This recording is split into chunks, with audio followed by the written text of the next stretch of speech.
What's up, everybody? This is Mr. 100K a day with 100K Paralegal Services. Today, we're going to be giving you guys an update on the case of Dejuana Coleman. Dejuana Coleman, the young lady out of St. Louis, Missouri, who in 2019 was accused of leaving her three children at home alone, 5-year-old, 4-year-old, and a 6-month-old, and one of which who was known to play with a lighter lit the mattress on fire, and it ended up taking the lives of all three kids. Now, her case was just adjudicated in the last few weeks, and we wanted to provide you guys with an update of how this young dumb mother, turned out in the judicial system after being reckless and stupid, which ended up taking the lives of her three kids. Take a listen to how the case actually unfolded. In a South City community, we were there as people came to remember the three children killed by an apartment fire. Their mother, arrested after leaving them home alone, was on hand. Here's News 4's Ashley Lincoln. She's suffering, and she's going through some depression right now. Through the pain, the mother of these three babies stood firm during a candlelight vigil for her children. Come together and pray for Dejuana, pray for her family. It's a very hurting time for the mother to lose three kids at one time. More than 100 people gathered at the Clinton-Peabody apartments Wednesday, following Sunday's fire, which killed Dejuana Coleman's children. She was too emotional and did not talk to the media during the vigil. Her spirit been really lost. Investigators tell News 4 Coleman left her children alone Sunday. She made a mistake going to the store to get something for the kids to eat, and it was a big mistake. Firefighters found 6-month-old Damarion dead in a front bedroom. The 4- and 5-year-old girls, Dream and Heaven, were found in a back room injured. Dream passed away Monday and Heaven died Tuesday. I can't imagine them trying to get out. It's just so sad. Friends and family members say they weren't there to judge, but rather support Coleman, who they say loved her kids dearly. The kids are so sweet and playful, and they look beautiful. You see how nice she dressed them real nice. Until she go home to be with God, she's got to deal with this situation, and you don't know when she's going to snap out. Ashley Lincoln, News 4. An investigation continues tonight. Prosecutors are trying to determine what charges, if any, Dejuana Coleman will face. So ultimately, Dejuana was charged with 3 counts of involuntary manslaughter by the city of St. Louis. 3 counts of first-degree involuntary manslaughter. It took 3 years for the investigators to make a determination to charge her. They took the case to the grand jury in St. Louis City. The statute of limitations on those particular charges are 3 years. So they waited to just before the end of the statute of limitations to issue a grand jury indictment on her for the deaths of Heaven Coleman, Dream Coleman, and Damarion Ilian. So, I don't know exactly what the circumstances were that led to her leaving the house for any period of time and leaving a 4-year-old, a 5-year-old, and a 6-month-old alone. I think it was stupid. I think it was, she was asking for trouble. According to investigators, according to the family, one of the children, they didn't say who, whether it was Heaven or whether it was Dream, they were known for playing with a lighter. Of course, it wasn't a 6-month-old boy, but they were known for playing with lighters. Why this mother, Dejuana Coleman, would leave these kids alone at home, knowing the circumstances and the way they behave and the way they operate and the things they like to get into, I have no clue why she would do that.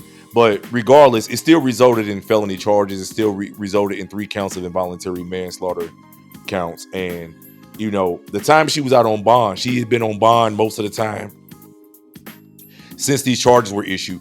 And she's been living her best life. If you go to her Facebook page, you see her out kicking it, partying, living her best life. This project chick, she is from the projects. Don't get it twisted. The housing project in which this incident occurred was the Peabody projects in St. Louis, a notorious project that is in St. Louis. And, they definitely have their reputation. So she lived up to the reputation. Her kids died in the house fire at these projects. She seems to have that hood rat mentality. And, after the fire, she seemed to have not learned her lesson from a criminal standpoint. She has been charged with multiple counts of driving with a suspended license. She had been violating her bond in various ways because she's lucky they even let her out on bond. She's lucky they didn't just charge her with some form of second-degree murder, 3 counts of it, and then found a way to keep her in jail and put the case together and make murder charges stick, and base it upon reckless conduct, and say, hey, you were, endangering the welfare of a child, and in the course of doing that, child lost his life. So, we're going to cross-reference you and charge you with second-degree murder. She lucky she didn't get those charges, and she didn't end up with a sentence much more significant than what she got. So, in the last few weeks, this case was resolved. She ended up being sentenced to 3 years of probation. 3 years of probation for 3 counts of involuntary manslaughter in the first degree. I feel like it was a sentence that was ridiculously low. If she violates probation, she can get 10 years in prison, if she violates the terms of her probation. So we'll see how that, turns out in the end. She got 3 years of probation, 10-year backup if she messes up. So, we'll see how that turns out. You don't know if these people have learned their lesson after a situation like this. We've seen situations where people have hurt people, killed people accidentally, recklessly, and they've gone out and engaged in some of the same conduct that led to the deaths of others. It's as if it never happened. You see it a lot with drunk driving. People go out, they kill people driving drunk, and then before their case is even resolved, they're already drunk driving again. They're pulled over and get caught doing the same thing. So I don't think, she'll probably ever forget this. This would be something that ride with her all the way for the rest of her life.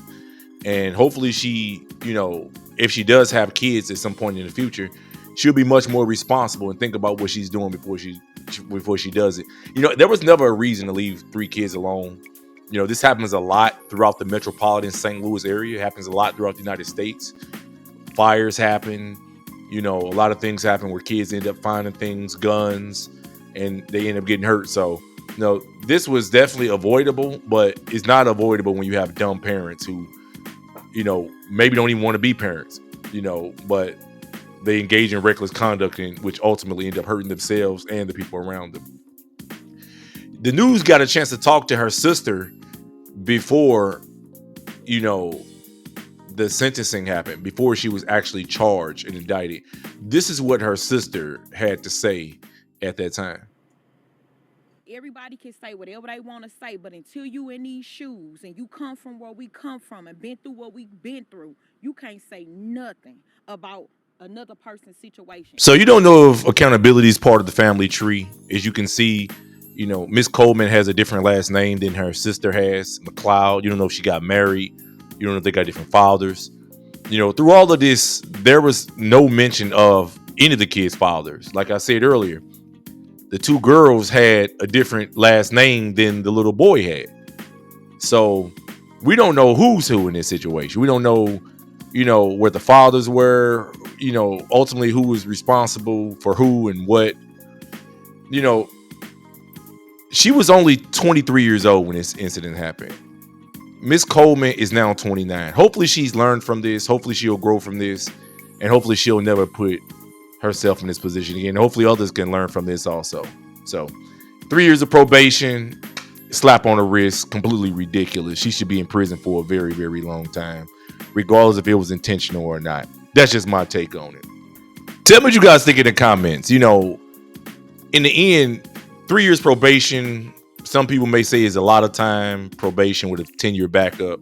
Some people say it's insufficient. Y'all know my opinion on it. What do you guys think? Was 3 years probation enough to serve as a deterrent to others and as punishment to Miss Coleman for the actions that led to the death of her kids? Do you guys think that was enough? Would you guys have liked to see her in prison for a much longer period of time? Because 3 years probation is like nothing for 3 bodies, for 3 lives lost because of stupidity and recklessness. So let me know what you guys think in the comments. Thank you for supporting me. Make sure you subscribe to my channel, 100K Paralegal Services. Check out my YouTube channel. Subscribe to that too, Mr. 100K a day. And also follow me on Instagram at Mr. 100K a day. I'll respond to all y'all DMs. Yeah, if I want to reach out, chop it up, get some more information, or give me some feedback. Till next time, y'all. This Mr. 100K a day. I'm out this joint. Peace.